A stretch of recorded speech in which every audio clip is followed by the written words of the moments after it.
I was just lucky with that particular project because for adaptation, the right length is a novelette. That book is roughly 99 to 100 pages. It's not a short story, it's not a novel, and it has a very Aristotelian sense of time and space. There's a real unity to it. The trick with Truman Capote is that, and I'm not sure I entirely licked it, is that his writing is like a really finely tooled gem. And if you read his journals and biographies of Capote, he agonized over every word. Effortless writing always takes a great deal of sweat. And the challenge there was to take a project that, like most Southern writing, was very heavy on descriptive passages, chapter-length monologues by people, and to turn it into a dramatic story. And the way I sort of found a conduit into that was that many of the things that were going on in Capote's upbringing, because the book is essentially a fictionalized account of his growing up as an orphan, being raised by two spinster cousins of his father.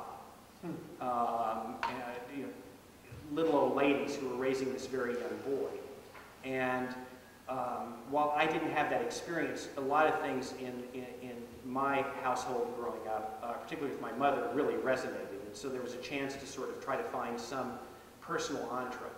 I'm not a big believer in that old dictum of write what you know, because let's face it, how much did the Epstein brothers know about running a bar in Casablanca when they wrote that script? I mean, they both slept with Ingrid Bergman, but that's as far as it goes.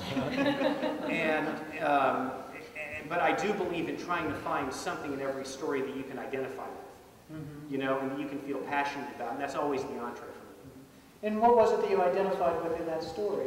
Well, it's real scary, and this will probably come out from the clips. I hadn't seen the film in a number of years until I knew you were going to be showing it tonight, and I always, there's a fond spot in my heart for that film because it was my first feature and it really got me out of journalism into full-time screenwriting. But you look at something that you wrote over 10 years ago and you hope that at the end of your screening of it that you don't want to go out and immediately strangle the writer. But there's a lot of my mother in one of the characters. And I think I was particularly conscious of that because I looked at the film again after just coming back from a Thanksgiving with my parents. And it all sort of flooded back to me at that point.